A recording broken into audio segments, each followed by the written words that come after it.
Porque siempre es mejor hablar. En Duna comienza Hablemos en Off. Opinión, conversación y los temas de la actualidad en perspectiva, junto a Josefina Ríos y Nicolás Vial. Auspicio de Vitel Energía, tecnología eléctrica a tu servicio. Mejora tu inversión con la Raín Vial. Clínica Alemana, si es tu salud, es la alemana. Somos GTD, más que tecnología. Los beneficios únicos de tus tarjetas BCI suenan bien. Súbete a la electromovilidad con Mita. Prudential AGF, en alianza con AFP Habitat. Tu vida más tranquila, tu vida más consorcio. Digitaliza el área de recursos humanos con Talana. Duna, sonidos de tu mundo.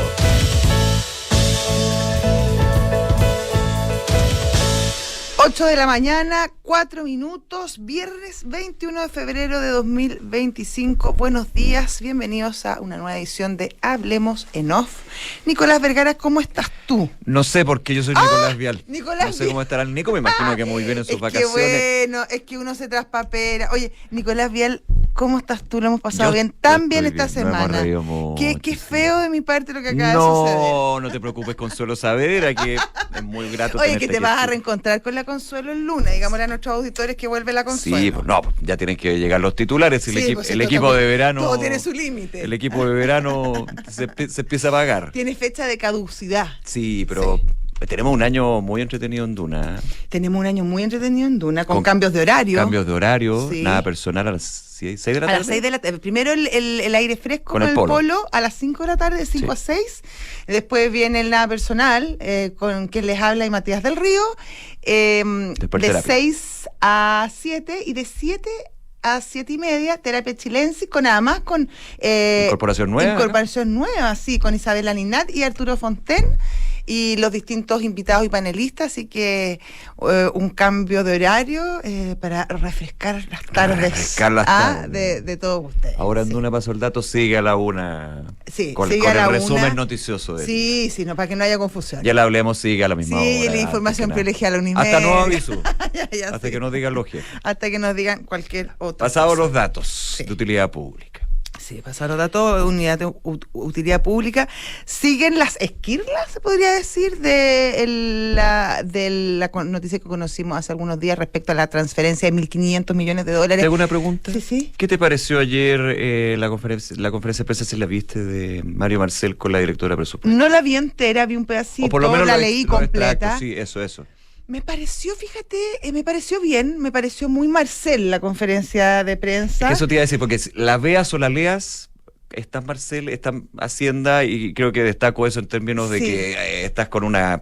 Con gravitas. Crisis, tiene gravitas, mantiene, digamos, como el... No muestra dubitativo, no es... Bueno, de hecho, el ministro Mario Marcel... la comunicación política me refiero. Completamente, y de hecho, y además creo que es relevante la urgencia y la importancia que le dio el ministro al tema, porque de hecho adelantó sus vacaciones para venir justamente a explicar esto y dar la cara de alguna manera. Detalle ahí, aclaró que sus vacaciones habían terminado el jueves, pero estaba haciéndose unos exámenes médicos, o sea, igual estaba de día libre. De hecho siguió con los exámenes, parece que después de la conferencia dicen como que ya que estaba en Santiago, ya aprovechemos. Ya que estoy acá y me enteré de que andan... Claro, bueno, y la cosa es que vamos para acá. El punto es que efectivamente llega a Teatino 120, el Ministerio de Hacienda, y da una larga conferencia / explicación. Fue una especie de clase también lo que hace el ministro Marcel, intentando explicar los alcances de esta operación.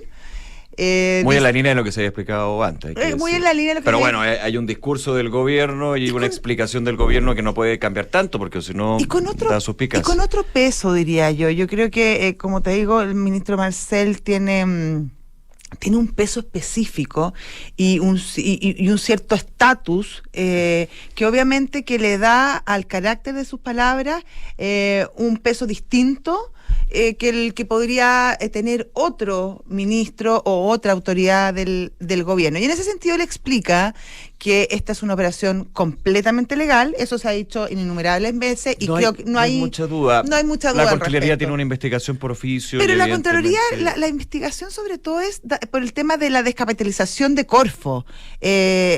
No, por eso. Por eso, pero no es como Es que haya duda respecto de que no se pueda transferir plata de Corfo a... No, es si es legal y si está en las facultades del Ministerio de Hacienda solicitar de esa forma una transferencia. Y por lo que te dicen todo, el problema es más de fondo, que ahí podemos conversarlo, pero el tema de la transferencia está dentro de las facultades y Contraloría... Sería muy raro que fuera por el otro lado, pero bueno, veremos vamos qué a ver. dicen los Contralores. Qué bueno que la Contraloría pueda también dar certeza. El ministro Marcel también destaca justamente ese aspecto. Dice, qué bueno que la Contraloría va a investigar, va a explicar y va a dar cuenta de sus resultados, Sí, y la población, los ciudadanos van a poder darse cuenta que todo está en orden. Pero va un paso más allá y dice, no solo es una operación completamente legal, sino que es una muy buena decisión y que cualquier economista entendido se dará cuenta que esto es lo que habría que hacer, que es justamente evitar que el país se siga endeudando, poder pagar los distintos gastos con platas que a juicio del ministro, y bueno, y que efectivamente son platas del fisco. Y que en este sentido fue una decisión racional, que está bien hecho y que no sigan, que la oposición y los distintos críticos no traten de utilizar esta situación, que es una buena cosa, es una decisión correcta para tratar de desestabilizar, en particular a la directora de presupuestos, Javiera Martínez.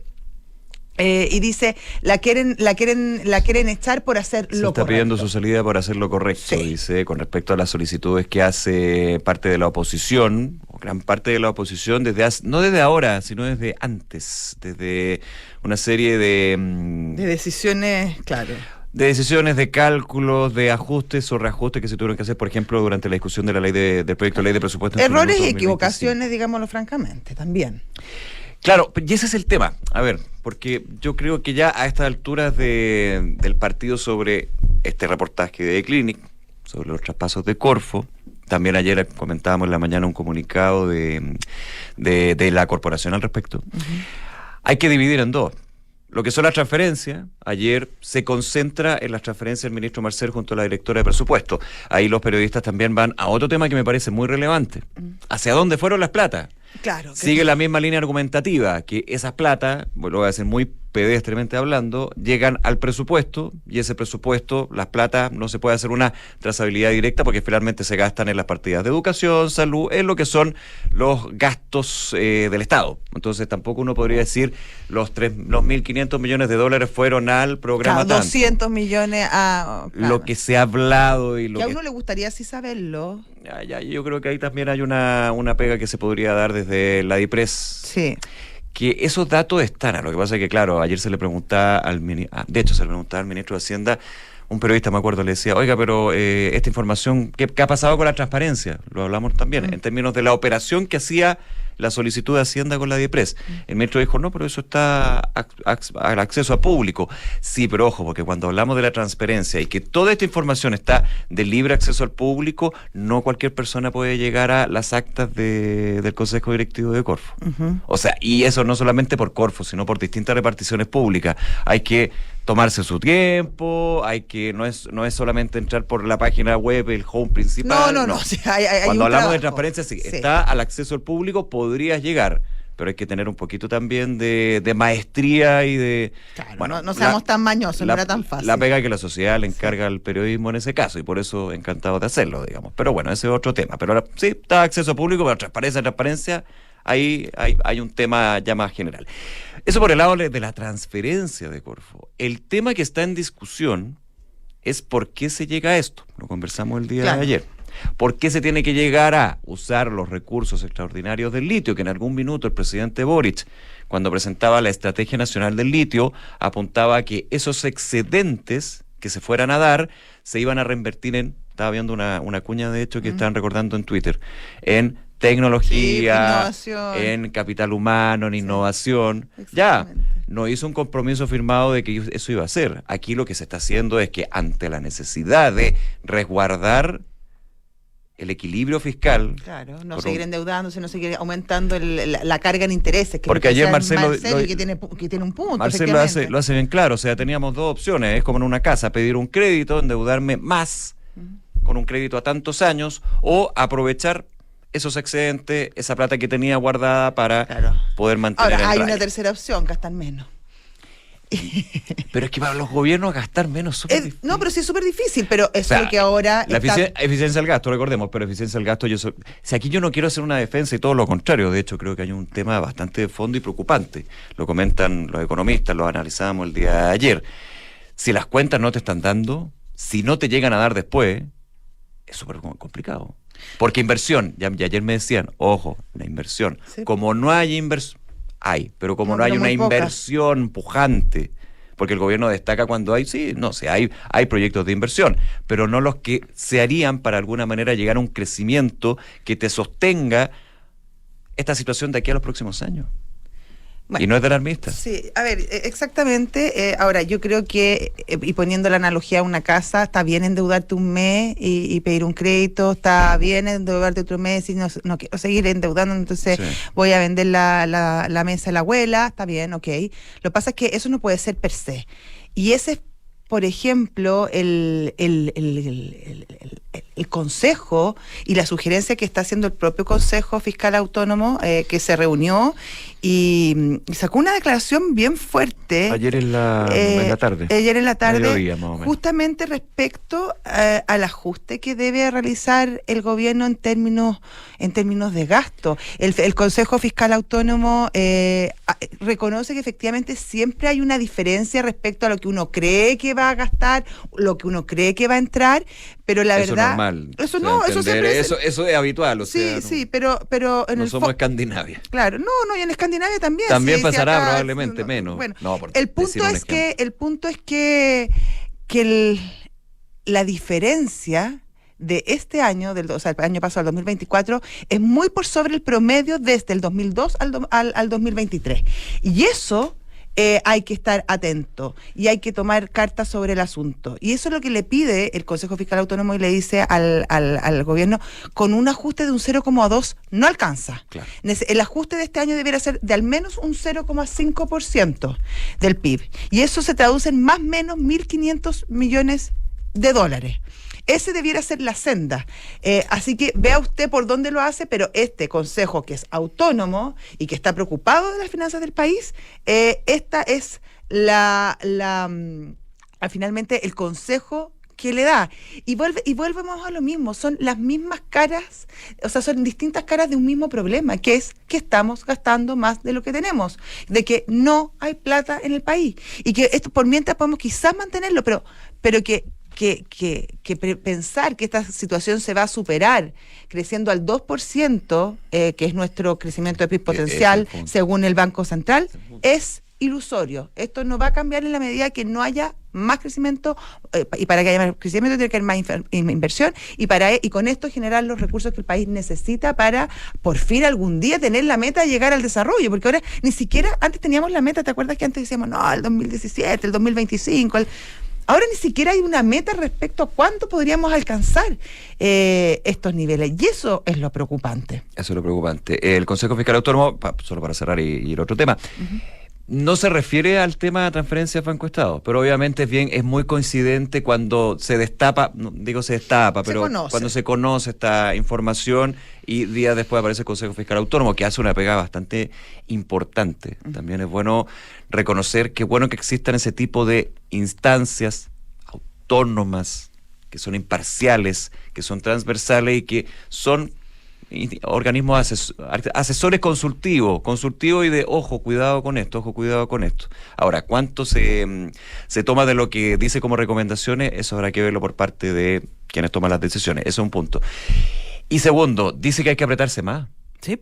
Dice que hay que apretarse más de lo que ya se había apretado en el proyecto de ley de presupuesto, en la discusión, más de lo que se dijo, bueno, vamos a tener que apretarnos ya a partir del próximo año. Oiga, no, es un poquito más, así que ojo con ese tema. Oye, y hay un punto que probablemente va a ser un tema de discusión importante y que probablemente también estará dentro de las aristas de lo que tiene que investigar la Contraloría, que tiene relación con que mientras Corfo transfería estos dineros a Hacienda, simultáneamente estaba pidiendo créditos internacionales para financiar sus propios proyectos. Y me refiero, esto fue una información que publicó Exante, y me refiero a préstamos que le pidió, por ejemplo, al BID, al Banco Mundial, a la CAF, y también al Banco de Desarrollo de Alemania, al KfW, y al Banco Europeo de Inversiones, justamente para poder llevar a cabo sus proyectos. Entonces, toda esta arista respecto de si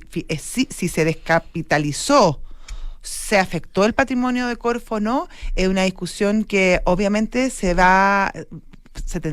comenzará a profundizar y entender por qué por un lado tú le sacas la plata a Corfo y por otro lado Corfo se sigue endeudando. Porque o sea, la plata fresca que tiene versus lo que obliga a pedir un crédito. Pero al final, ¿quién es el que decide? Al final Corfo también es una institución del Estado, al endeudarse también va a tener que pagar los intereses. Ese es el punto. Entonces tú estás vistiendo un santo... Estás desvistiendo un santo para vestir el otro. ¿Cómo se entiende eso? ¿Cómo se equilibran las finanzas en ese sentido? ¿Y cómo se explica finalmente que Corfo tenga que recurrir a préstamos habiendo tenido la plata que tuvo que pasársela porque obviamente la entidad superior la solicitaba? Es difícil porque también depende de la condición del crédito. Claro, pero a lo menos sienta un espacio para preguntas. O sea, ¿cómo? ¿No era que no se había afectado el patrimonio de Corfo? ¿No era que estaba todo perfecto con Corfo? Que es lo que decía el presidente de la Corfo, que es el ministro de Economía, el ministro Nicolás Grau. ¿Viste que tener más plata trae problemas, como dice? No hay que tener tanta No hay que tener tanta plata porque te trae puros problemas. Oye, pero si tenías tanta plata, ¿por qué tú pediste un crédito? Hasta al Estado le pasa. En medidas completamente distintas, eso sí. 8 de la mañana con 20 minutos. Estamos a 21 de febrero. 21 de febrero. Ha pasado un año de la información que se conoce en la madrugada de este día del secuestro de Ronald Ojeda, teniente venezolano que había buscado asilo aquí en Chile. Había escapado de Venezuela, todo un tema político. Formaba parte de la disidencia. Formaba parte de la disidencia. Desde Venezuela se apuntaba como uno de los participantes, digamos, de un plan para asesinar a Nicolás Maduro. Llegan personas con vestimenta de la Policía de Investigaciones, simulando ser de la Policía de Investigaciones, lo que después se confirma a través de video y también de la misma policía. Durante la madrugada se llevan a este exteniente de Venezuela y días después se aparece muerto. Pasaron varios días, recordemos que fue no solo muerto, descuartizado. No, sí, detalles claro, en unas fosas con cemento, o sea, en condiciones que en Chile al menos no estábamos acostumbrados. O sea, sí, gente muerta por asesinato ha sucedido siempre, pero con estas características tan dramáticas, no conocíamos tanto este tipo de forma de perpetrar crímenes. Un caso, evidentemente, que sigue siendo investigado. La justicia, hay distintos imputados aquí en Chile, a la espera también de que se genere la extradición desde Colombia de uno, también en Estados Unidos. Se hace, porque yo voy a hablar en condicional porque la investigación sigue, se hace una alusión a lo que podría ser el Tren de Aragua. El Ministerio Público, ya con el paso de los meses, el Ministerio Público ha hablado de un móvil político, dado que Ojeda era un opositor al régimen de Maduro. Inicialmente esta teoría saltó con mucha fuerza, pero ya con el paso de los meses, el fiscal Barro y luego el fiscal nacional Ángel Valencia, digamos, habían transparentado de que la información que se sostenía era que justamente había un móvil político. Se ha ido más allá y se ha hecho alusión a un móvil político y una estrategia o estratagema que se habría gestionado desde Venezuela, lo que Venezuela, con epítetos muy potentes contra el gobierno y también la Fiscalía chilena, ha descartado. Desde el fiscal nacional de Venezuela, que habló de que la Fiscalía... Que vino a Chile, ¿te acuerdas tú también? William Terexab. Vino a Chile el fiscal general de Venezuela, en su momento, cuando se estaba investigando el caso. No, él no vino. ¿El de justicia? ¿El William Terexab? No, pues él no puede salir de Venezuela. No, envió envió a unos tipos que llegaron para acá, unos fiscales que se trataron de reunir con los fiscales y con el fiscal Valencia, y que el fiscal Valencia... No el propio, pero el fiscal que estaba investigando el caso. Que estaba investigando también con el fiscal Valencia y dijeron que no, por un tema de agenda, y que había que... Habían otros protocolos, o sea, primero pasabas por la Cancillería y la Cancillería luego te daba un punto ahí con la Fiscalía. Pero hubo reunión. Sí. Conversaciones y también, medio... Sí. Y hay unas... A ver, y más allá del crimen horrendo, digamos, que sigue la investigación, ha dado para muchas aristas. Pues. Primero desde lo policial, luego de lo judicial, también desde lo político, y también en una situación que si uno se retrotrae lo que pasó hace un año... Hoy, en términos diplomáticos, las relaciones con Venezuela no existen. No por el tema de Ojeda propiamente tal, no como un desencadenante, sino más bien algo que se suma a una relación que nos tiene sin Embajada de Venezuela en Chile, sin Embajada de Chile en Venezuela y sin agregados consulares y sin ningún tipo de relación por lo que fueron también las elecciones tan bulladas donde Nicolás Maduro se arroga al poder. Exactamente. Bueno, el crimen del teniente Ojeda, la verdad que sacudió ese momento las noticias en Chile y tuvo, claro, implicancias internacionales como las que tú has comentado. De hecho, se indica a Diosdado Cabello como autor intelectual del crimen. Sí. Estamos hablando de probablemente la segunda persona más poderosa. Algunos dicen que el primero. 3 personas que declaran, según el fiscal Valencia, que lo dijo, que era el crédito a TTC Radio, que 3 testigos habrían dicho Diosdado Cabello organizó esto. Exactamente, o sea, de ahí la relevancia de toda esta operación. Y bueno, que ha tenido, claro, implicancias internacionales como las que tú comentabas, de investigaciones, de dimes y diretes, de no solamente esta razón, pero sí también un condimento importante para el quiebre en las relaciones entre Venezuela y Chile, pero además una serie de consecuencias internas, y me refiero sobre todo al quiebre que ha habido frente a esta situación entre el Partido Comunista, la directiva del Partido Comunista y el Ejecutivo. En general, todos los miembros del gobierno, de la administración Boric, han estado cuadrados detrás de la teoría de que el gobierno venezolano participó de este crimen. Lo dijo la ministra de Interior, Carolina Toá, lo dijo también el subsecretario de Interior, el subsecretario... subsecretario, se me fue el nombre del ¿Monsalve? No. El de ahora. Cordero, que también era ministro de Justicia en su momento, o sea, también estuvo involucrado desde el área decía judicial. Monsalve, pero también yo creo que Monsalve en su momento también, no sé, porque en ese tiempo no se hablaba tanto de las teorías, pero probablemente siempre han estado muy cuadrados. Pero no se descartaban. No se descartaba, y de hecho nunca se descartó. Sí. Incluso... Y ahí también es un punto relevante por parte del actual ministro de Justicia, el ministro Gajardo. Cuando era subsecretario. Y hoy, que es ministro también, apoyando esa teoría fuertemente. Y eso también tiene implicancias desde el punto de vista político interno, porque él es un miembro del Partido Comunista. Y ahí hay un claro punto de quiebre respecto a la visión que podría haber dentro de este partido en relación a la situación venezolana y a la participación de fuerzas y organizaciones gubernamentales en este caso. Estamos hablando de que el ministro Gajardo comparó este homicidio con actos como, por ejemplo, cuando murió el general Prat, claro, o el atentado contra Orlando Letelier en Estados Unidos. Desde la reacción en la tercera. Exactamente. Por lo tanto, el tema ha ido escalando. Además, en el marco de todo este tema, se ha ido arrestando y formalizando a una serie de personas. Hay más de 16 personas, entiendo, que hoy en día están formalizadas por este caso. Por lo tanto, se ha ido cercando la participación de las posibles personas. Hay personas que están en otros países que también se han ido arrestando. De ahí que la organización y la investigación ha sido muy profesional, con consecuencias además que son positivas en términos de que se ha ido también limitando la acción de grupos delictuales como el Tren de Aragua u otras organizaciones relacionadas en nuestro país.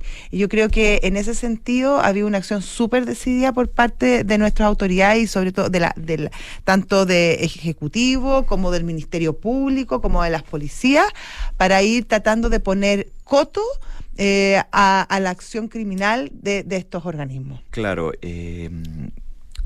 aquí lo más importante es saber la verdad, principalmente por la viuda, por la familia. Yo siempre me pongo en ese lado primero. Luego en el lado de lo grave que es si se confirma, porque esto está en desarrollo, aunque ya las piezas empiezan por lo menos a ser bastante claras. Funca todo, claro. Aquí estaríamos ante una intervención extranjera brutal. Tremendo. Brutal. Entonces, ¿cuándo esto se podría confirmar per se? Bueno, cuando la justicia, tras un juicio oral a los imputados, determine que efectivamente esto se originó desde tal punto. ¿Y qué haces después con esa información? Ahora nada. Puede ir a la Corte Penal Internacional. Bueno, hay vía, la Corte Penal Internacional. Sí. Ahora, el gobierno de Nicolás Maduro yo creo que tiene una carpeta bastante amplia en la Corte Penal Internacional de otras situaciones bastante similares. Sí, hay recursos que se pueden llevar a cabo cuando la justicia determine. Por eso los tiempos son lentos. Muchos dicen, pero 1 año para decir esto. Bueno, pero es que aquí hay que dejar que las instituciones funcionen, como dijo un presidente de la República. Por algo, porque justamente te da imparcialidad, porque efectivamente las primeras voces desde la política hablaban de esto fue generado por. Sí. Pero todos decían, ojo, cuidado, hay veces que esto se puede dar vuelta. ¿Será así? La justicia tendrá que decir lo propio, pero evidentemente, claro, porque el Ministerio Público dice, no descartamos esto, y testigos han dicho que. Pero por eso tenemos instituciones que funcionan, en este caso el sistema judicial. 8 de la mañana con 30 minutos. Bueno, ayer en la audiencia en la Corte de Apelaciones de Antofagasta, se conocieron finalmente los antecedentes y los argumentos que presentó la Fiscalía en contra de la diputada Catalina Pérez en el contexto del caso Convenios. Fueron los argumentos que utilizó justamente para pedir el desafuero, cuestión que fue otorgado por la Corte de Apelaciones de Antofagasta.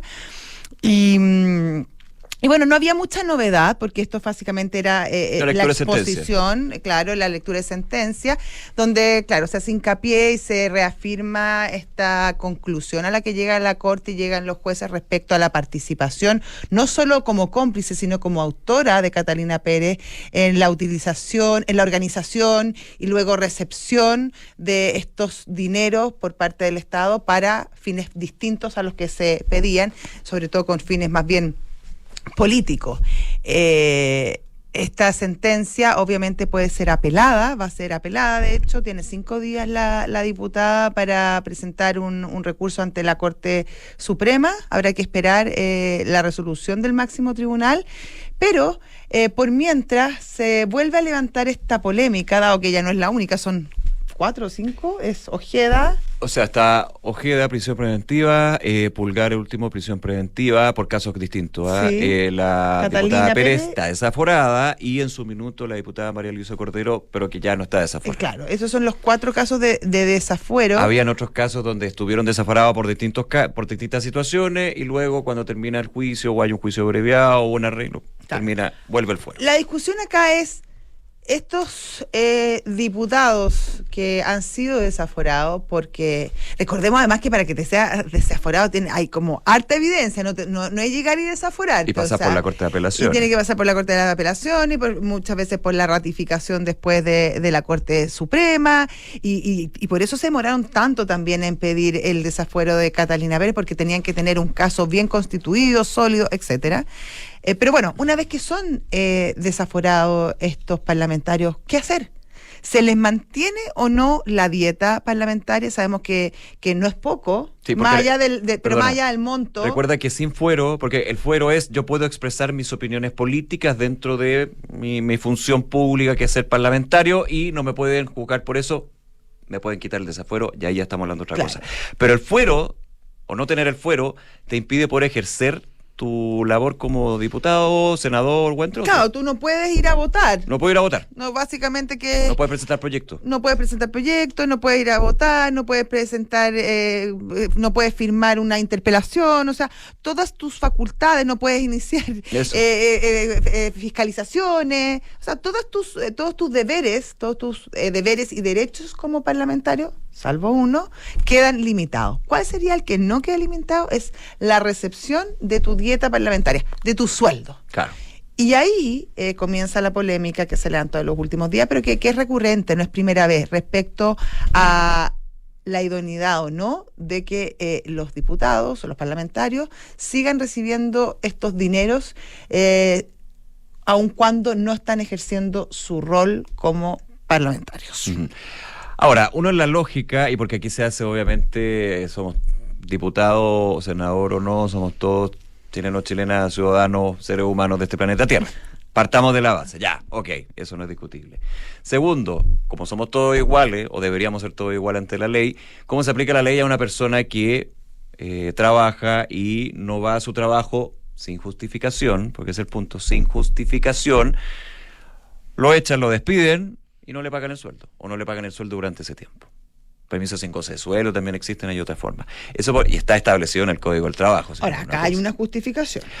Es que ese es el punto, pero hay una justificación de algo indebido por lo cual te están investigando. Recordemos que la formalización, cuando está una persona desaforada o está hasta en prisión preventiva, en el caso del diputado Ojeda y el diputado Pulgar, ellos fueron formalizados. Se le está investigando no hay una... Todavía pero existe no hay la una presunción condena, de inocencia, no hay una condena. Y ahí está la discusión, sí, y hay una discusión bien a fondo. Hay dos proyectos, para ser súper en concreto. Porque además, ojo, son personas que todavía hay presunción de inocencia, no han sido condenados y además no pueden ejercer otras labores. No, po. O sea, no te pagan y ahí quedaste porque no tienes cómo generar recursos de otra manera porque la ley no te lo permite. Si yo falto a la radio, por ejemplo, 2 meses, dicen, no, sabes que no te voy a pagar los 2 meses porque no viniste y de hecho estás despedido. Durante esos 2 meses que no me pagaron, yo podría haber ejercido otras funciones. Claro, y si te despiden y no te pagan más, tú también puedes seguir ejerciendo, puedes hacer otro tipo de cosas. Hay 2 proyectos de ley. Actualmente, no por estos casos en particular, sino de antes, de la senadora Fabiola Campillay y también del diputado del Frente Amplio Andrés Giordano. Se ha renació o ha vuelto la discusión porque son varios los casos, como comentábamos, que están en esta situación. ¿El Congreso está dividido? Sí. Hay algunos que dicen que esto hay que verlo de manera excepcional, de que no hay que hacer por la formalización o el desafuero mismo, hay que adelantar una culpabilidad, de que es distinta la situación de una persona, claro, porque cualquier trabajador, nosotros no tenemos fuero, el parlamentario sí tiene fuero. Aquí está hay una discusión eterna con respecto a si los parlamentarios debieran o no tener fuero. Eso ya es más podríamos estar 2 programas hablando de eso. Claro. El punto es que yo creo, si tú me permites, yo creo que no va a terminar en nada esto. Porque es una discusión muy del Congreso en sí. Es decir, los parlamentarios terminan siendo juez y parte de un tema que les afecta a ellos. Claro, yo creo que esto se va a patear. Es lo que tienen que decir. Es por lo mismo. Y no lo digo desde que son frescos los parlamentarios, porque es un tema que les complica. Sí, bueno, obvio que les complica. Yo también creo que no va a llegar muy lejos. Sin embargo, es bien lamentable que cuando un tema te complica, pero tiene relevancia, no te salpique. Uno no te salpique y 2 no te quieras hacer cargo de solucionar el problema. En este caso, claro, hay distintas visiones, limitado, puede que, claro, es acotado el impacto que tiene, pero cuando los diputados o los senadores, los parlamentarios en general, no quieren legislar porque les atañe a su propia conveniencia, a los incumbentes, por ejemplo, la reforma al sistema político, me parece que es una negligencia. Sí. Tú te tienes que hacer cargo, aunque te afecte, de una situación que está teniendo implicancias profundas en el funcionamiento de un sistema democrático. Esto es distinto, efectivamente. Pero uno esperaría, y por lo mismo que la discusión es que uno esperaría que una autoridad no tenga este tipo de conducta, por lo tanto no merece que le paguen. Uno esperaría que, dado que una autoridad tiene esta investidura y tiene esta responsabilidad, se haga cargo de solucionar estos temas, para bien o para mal, que lo reglamente. A lo mejor decir, sí, puede recibir la dieta en tal y tal y tal caso con estos límites. O no tiene que recibir un peso. Esa será una discusión que ellos tendrán que tener y una respuesta que deberán darse. Pero me parece que a lo menos, por respeto a los ciudadanos y a los votantes, debiera darse un espacio para esa conversación. Lo último, el tema de la dieta, la discusión y la conversación es necesaria, pero yo iría un poquito más allá, porque aquí hay algo que se pierde cuando una persona está desaforada, que no puede hacer la representación de las personas que votaron por ella. Entonces, yo de hecho iría más allá, en tema de no, tiene que ser la mitad del sueldo o no el sueldo. No, yo de hecho, si un parlamentario fuera desaforado por ABC motivo, alguna norma que permita reemplazarlo. Exactamente. Desde el mismo propio partido.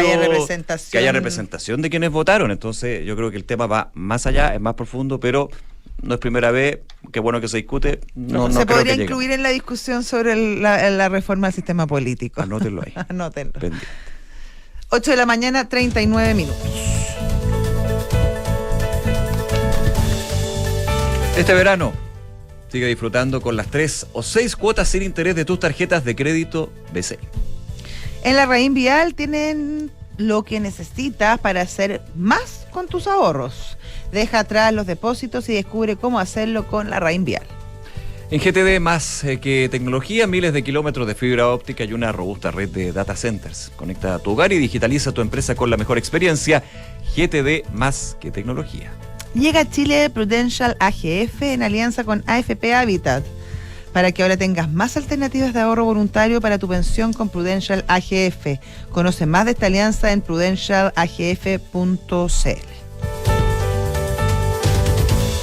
Un águila vuela hasta 7.000 metros de altura y desde ahí observa su objetivo. Esa visión aguda le permite decidir dónde debe ir. ¿Te gustaría tener esa visión para las inversiones? Entonces haz el cambio y déjate asesorar por la Raín Vial, porque tenemos la visión que necesitas para hacer más con tus ahorros. Deja atrás los depósitos a plazo y atrévete con nuestros fondos. La Raín Vial, 90 años. Invierte mejor. La Raín Vial S.A. corredora de bolsa está regulada por la Comisión para el Mercado Financiero CMF. Infórmese de las características esenciales de la inversión en estos fondos mutuos, las que se encuentran contenidas en sus reglamentos internos y contratos de suscripción de cuotas.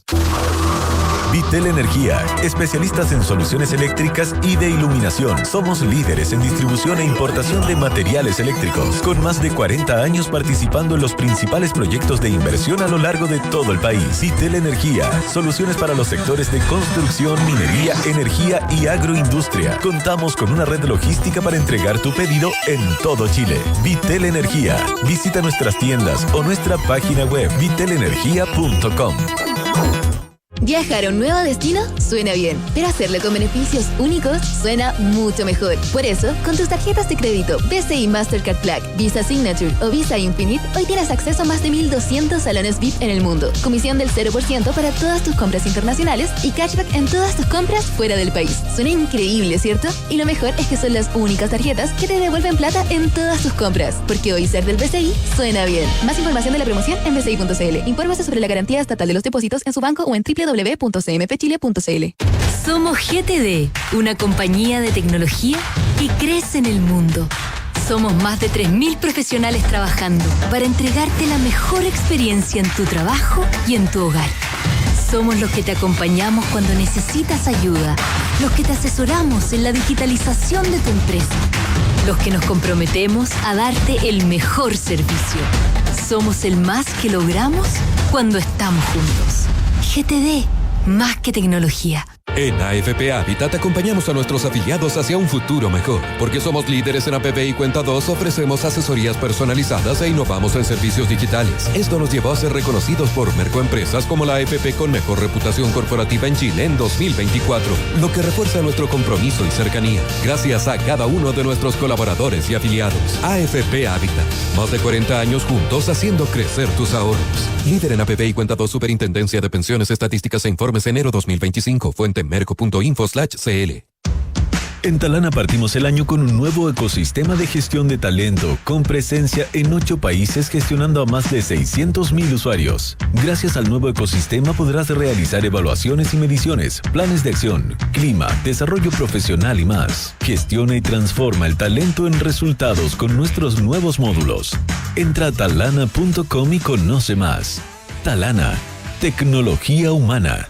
Con Mita, el cambio está en tus manos. Conduce un vehículo eléctrico o híbrido y únete a la movilidad sustentable con Ecomita. Tenemos una amplia flota de bajas emisiones, listos para tu próximo viaje.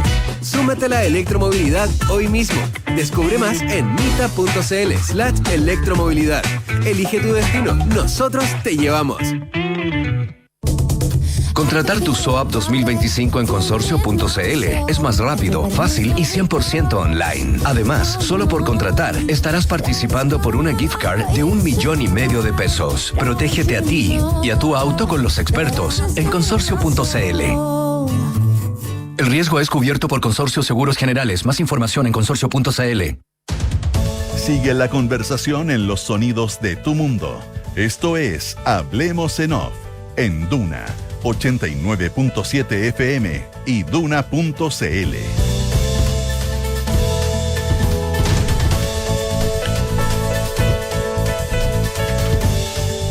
¿Estás pensando cómo potenciar a tu equipo y mejorar los resultados? Talana tiene un nuevo ecosistema de gestión de talento con nuevas soluciones, todas en una misma plataforma. Conoce más en talana.com. Vitel Energía, especialista en soluciones eléctricas y de iluminación, cuenta con una red logística para entregar tu pedido en todo Chile. Vitel Energía, visita sus tiendas o página web en vitelenergia.com. Si aún no contratas tu SOAP, hazlo con los expertos de Consorcio, porque desde el 3 al 28 de febrero, al contratar tu seguro de auto con ellos, obtienes tu SOAP 2025 sin costo. Así de fácil, asegura tu auto ahora en consorcio.cl. Mantente hidratado durante el día, toma agua y lleva tu botella reutilizable a todas partes. Tu bienestar está en tus manos. Clínica Alemana, si es tu salud, es la alemana. Muévete con Ecomita y súmate a la electromovilidad. Más de 400 autos eléctricos e híbridos te esperan en Rentacar, leasing operativo y renting. Conduce con menos emisiones y más eficiencia. Cotiza ahora en mita.cl. 8 de la mañana con 45 minutos. Estamos en Hablemos en Off y contacto telefónico con el economista y ex vicepresidente ejecutivo de Corfo, Hernán Cheire. Hernán, un placer. Muchas gracias por acompañarnos esta mañana. Buenos días, Hernán. Buenos días, Nicolás. Buenos días, Josefina. Hernán, esta discusión respecto a si fue pertinente o no la transferencia desde Corfo al Ministerio de Hacienda para usarla para gasto corriente, básicamente, ha ido escalando y también se ha ido de alguna manera también despejando en ciertos aspectos. Ayer regresó el ministro Marcel de sus vacaciones y aseguró que no solo era legal, que creo que en ese sentido no había mucha discusión al respecto, aunque hay ciertos sectores que sí cuestionan la operación, sino que además era una muy buena decisión, que era lo correcto y que cualquier economista entendido aprobaría justamente esta operación porque, decía él, permitió pagar los distintos costos, los distintos gastos, sin tener que endeudarse y sin tener que aumentar la carga en intereses. ¿Usted comparte esta visión? Lo que pasa es que el ministro también fue bastante claro ayer en decir que el Estado al final del día es uno solo, y por lo tanto no hay compartimiento estanco, y de manera tal que uno puede sacar plata donde haya. Uh-huh. Pero resulta que Corfo es un servicio descentralizado con personalidad jurídica y patrimonio propio. Entonces, lo que yo cuestiono es que Corfo, que tiene como objetivo velar por el emprendimiento, la innovación, generar recursos para poder aportar a capital de riesgo, para entregar garantías crediticias a empresas de menor tamaño, etcétera. Hay muchas cosas que hace Corfo. Siempre es bueno que tenga un patrimonio para poder realizar eso, sin perjuicio que, como también muy bien el ministro de Hacienda, Corfo no gasta como quiera, digamos, en función del patrimonio que tiene, sino que tiene que ser aprobado por ley de presupuesto. Uh-huh. Pero siempre es positivo que exista un patrimonio para algo desde que se creó. esa fue la lógica. Entonces aquí lo que se hizo es, para evitar un mayor endeudamiento, como lo dijo el ministro, entonces se saca plata a lo que del patrimonio de la Corfo, y eso me parece malo desde el punto de vista institucional. Ahora, déjenme precisar lo siguiente. Aquí se retiraron 3.500 millones de dólares. Primero fueron 2.000. Esos 2.000 fueron ingresos extraordinarios del litio, ¿verdad? Sí, y no hubo ningún problema y se puede traspasar al fisco, y así se hizo. Después hubo otros 1.500 que, si bien también provenían de mayores ingresos del litio, ya se habían capitalizado en Corfo. Claro. Como decir, bueno, ya me lo diste, por lo tanto ya entró a mi balance, lo tengo invertido en distintos instrumentos financieros y digamos, esta plata es mía, entre comillas. Entonces, eso se sacó. Ahora, como los mayores ingresos de Corfo fueron 5.000 millones por efecto total, por efecto mayor precio del litio los años anteriores, sigue habiendo un patrimonio mucho más alto. Eso no está en discusión, es importante dejarlo claro también. Pero se sacó una parte que ya había sido incorporada al patrimonio. Ahora, es cierto, como dice el ministro, que el fisco es uno solo, no hay compartimiento de estanco, pero yo quiero decir de que siempre se ha puesto mucho cuidado en tratar de preservar el patrimonio de una institución como esta. Cuando uno es director de una empresa, uno vela por el patrimonio de esa empresa, digamos. Y el que vela, Entonces, y la institución que vela, perdón, Hernán, estamos hablando con Hernán Cheire, el que vela por el correcto funcionamiento y por el correcto camino, digamos, de esta empresa, o en este caso de la Corfo, es el directorio, los miembros del directorio cuando aprueban o rechazan algo, y en este caso el Consejo Directivo. Déjeme preguntarle también en su experiencia. Claro, es parte del Estado, pero es descentralizado, como decía el ministro Marcel, la Corfo. Pero, ¿cuánta capacidad tiene el Consejo Directivo de Corfo? Porque votan, y efectivamente si hay una solicitud de Hacienda en este caso tienen que votarla. De hecho, el vicepresidente ejecutivo actual se abstuvo. Pero ¿hasta cuánto tienen, no sé si el concepto, pero independencia, autonomía el Consejo Directivo de la Corfo, para cuando llega el representante del Estado, que es el gobierno, y dice necesito que tomen esta decisión, vótenla? Me entiendo, ¿no? O sea, es difícil cuando estás dentro del Estado y tú tienes que votar una definición, una decisión. Es lo suficientemente libre. Lo suficientemente libre para votar sí o no una solicitud que te hace el representante del Estado, que es el gobierno en este caso. ¿Hasta cuánto se puede? O sea, obviamente ninguna independencia. Por eso yo creo, y lo he planteado a raíz de esta polémica, pero lo he planteado desde mucho antes también, creo que es fundamental, una institución como Corfo, que tiene el objetivo que ya mencioné, debe tener que tener un gobierno corporativo distinto. No puede haber 5 ministros de Estado. Corfo actualmente es como un Estado dentro del Estado. Urge tener personas nombradas por la alta dirección pública y que tengan otra autonomía para poder decidir respecto a qué hacer con los recursos de la corporación, siempre pasando por la ley de presupuesto. ¿Un estatus parecido al Banco Central, por ejemplo? ¿Perdón? ¿Un estatus similar a lo que tiene el Banco Central o al gobierno corporativo a lo mejor de Codelco? Porque tiene funciones distintas. También tiene una función de brazo ejecutor, llamémoslo de alguna manera, de proyectos que apoya finalmente el gobierno.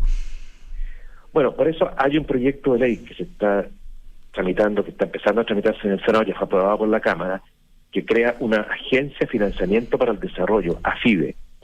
Y lo que hace esto es toda la parte de inversión y financiamiento de Corfo sale para el lado, se separa.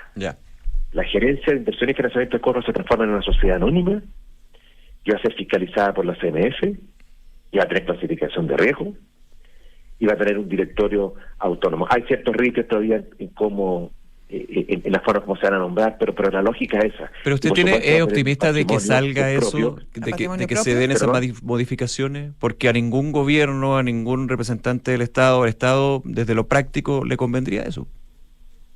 Ahora, este gobierno es el que ha impulsado fuertemente ese proyecto, fuertemente, especialmente por su vicepresidente José Miguel Benavente, de Corfo. Y yo creo que es una buena idea, amén de otras cosas que hay que corregir, para proteger tener patrimonio y que no depende, no le pueden sacar plata cuando quiera el ministro de Hacienda. Pero ¿saben qué? Te menciono una cosa más. Independientemente de si se puede pasar la plata para allá, para acá, etcétera, yo creo que lo lógico es cuando hay... Corfo tiene su patrimonio y lo importante es utilizarlo no para financiar los gastos corrientes del Estado, el presupuesto público, Yo recuerdo cuando a mí me tocó caer la Corfo entre 2010 y 2014, durante ese periodo vendimos la participación que le quedaba a Corfo en las empresas sanitarias. Y recaudamos más de $1.000 millones en esa oportunidad. Y también hubo críticas, como están sacrificando patrimonio Corfo, vendiendo la sanitaria, etcétera. Muchos de los que son del oficialismo.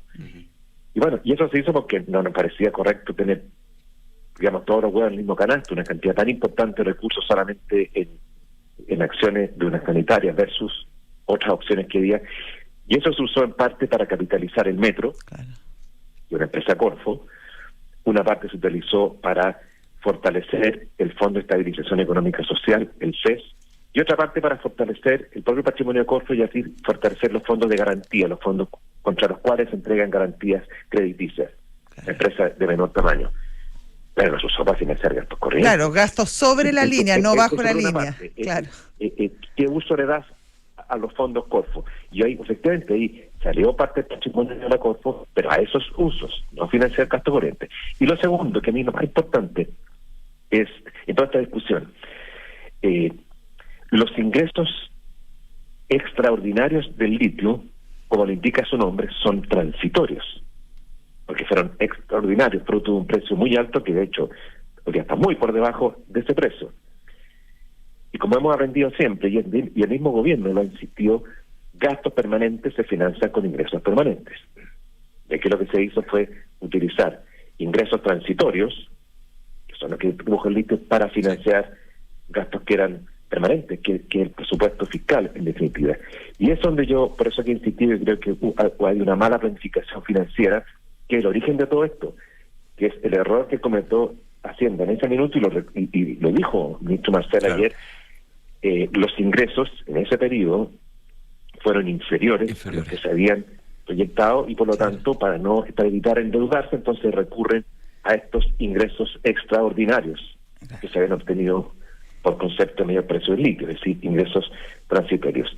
Y eso no me parece una buena forma de hacer política fiscal. Por eso yo encuentro que es, claro, al final, en el sálvese quien pueda, claro, encontraron plata de la Corfo y eso le evitó aumentar el endeudamiento. Claro. Pero están gastando ingresos transitorios para financiar ingresos permanentes. Claro. ¿Y cómo se va a resolver esto? Independientemente si la plata está en Corfo o está en el Tesoro Público o donde sea, en la regla fiscal deberá quedar mucho más claro cuál es el criterio para gastar, así como en el caso del cobre se establece un precio de referencia y se gasta en función de ese precio, y si el precio es más alto se ahorra la diferencia, con el litio deberá quedar más claro eso. En un comienzo no había ninguna regla y todo era considerado ingreso permanente, aunque fuera por una vez. Después se corrigió a solicitud del Consejo Fiscal Autónomo, pero sigue siendo algo laxo. Yo creo que por ahí hay que entrar, digamos, ya a la última línea de toda esta gran discusión. Yo creo que el tema está en eso, cómo gastar los ingresos extraordinarios del litio. Ahí creo que falta por avanzar. Vamos a ir a ese tema, pero antes quiero cerrar el tema Corfo.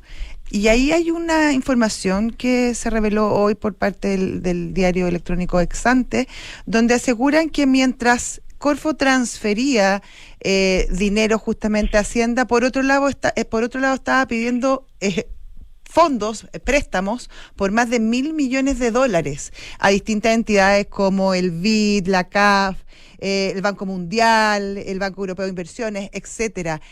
¿Cómo se explica esta situación y de alguna manera no echa por tierra la idea de que el patrimonio de Corfo no fue afectado con la operación que se solicitó desde Hacienda? A ver, no he visto esa información, pero a Corfo normalmente estas instituciones financieras, como la que tú estás mencionando, le ofrecen créditos de muy largo plazo para apoyar, por ejemplo, proyectos de hidrógeno verde, me imagino, energía eólica, o sea, que van como por otro carril y que se canalizan a través del sistema financiero, en definitiva.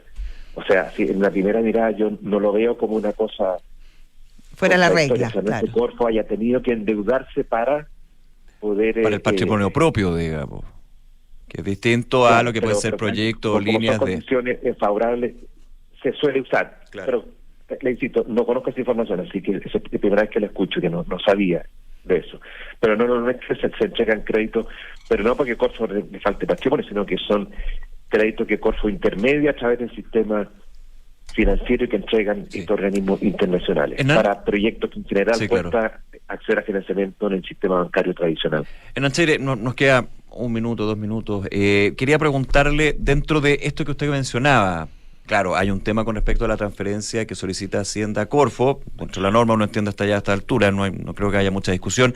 Hay un tema de fondo, de por qué pagar gastos corrientes con dineros que, por ejemplo, vienen de la Corporación de Fomento y la Producción. Pero le hago la pregunta, ¿esto ha generado también una arista política técnica en términos de solicitar nuevamente la renuncia de la directora de presupuestos, Javiera Martínez? En lo que ha sido este punto y otros, y el fondo también de los cálculos, déficit, sobreestimaciones o no. ¿Qué le parece? ¿Se sustenta, se argumenta esa solicitud de renuncia, por ejemplo? A ver, todo el tema de los traspasos Corfo es por cosas que ocurrieron en los años 2022, 2023, ¿verdad? En que hubo una subestimación de ingresos, y el año 2024, el año pasado, conocimos que el déficit público fue mucho mayor que el que se había inicialmente proyectado, precisamente porque hubo una subestimación del ingreso. O sea, yo creo que aquí había un mal trabajo de Hacienda en lo que es la estimación del ingreso. O sea, de una mala planificación presupuestaria, eso es evidente. El solo hecho de que el déficit haya sido mayor porque se subestimaron los ingresos da cuenta de ello. Ahora, si esto es para pedir la renuncia del director de presupuesto o en su jefe, digamos, yo creo que eso no me meto en eso, creo que no me corresponde opinar sobre eso, pero que la gestión no ha sido buena, eso es evidente. Y en ese sentido, Hernán, y se lo pregunto como ex vicepresidente de Corfo, como una institución que tiene, justamente a su cargo la promoción de nuevos negocios, de la innovación, del crecimiento, y una organización que básicamente promueve bastante la inversión y la apoya. ¿Cómo evalúa usted esa área que ha sido también un tema súper relevante respecto a esta discusión? Que no estamos comiendo lo poco que queda y que no estamos generando nuevos ingresos. ¿Cuáles debiera ser la mirada con respecto justamente a ese tema y las reformas que debieran hacerse para poder dar un paso adelante respecto a la situación de estancamiento que muchos dicen que hoy presenta el país? Yo soy un poco crítico de las políticas industriales muy activas que se hacen a través de los gobiernos y que de alguna forma ha intentado hacer este gobierno a través de la Corfo, apoyando a unos sectores específicos a través de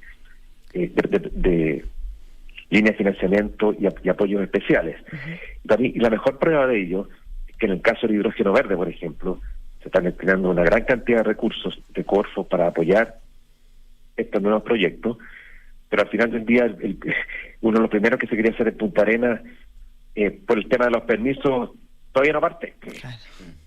Entonces, el tema de fondo no pasa por dar un apoyo o un subsidio de algunos dólares más, algunos dólares menos. El tema de fondo pasa para promover la inversión, de crear las condiciones para que se puedan llevar a cabo los proyectos.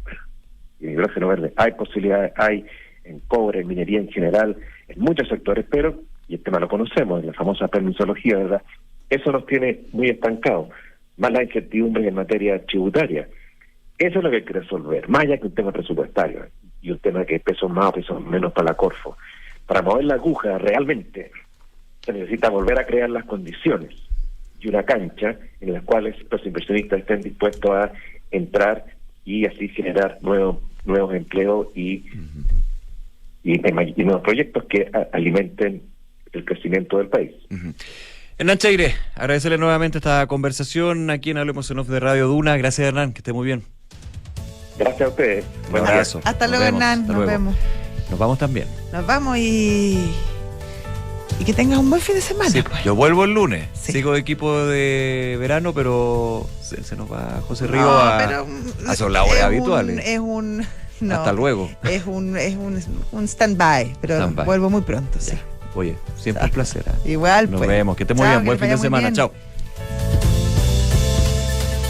Esto fue Hablemos en Off, un clásico de la opinión y la conversación de actualidad. El día avanza con las voces de Duna 89.7 FM y Duna.cl. Duna, sonidos de tu mundo.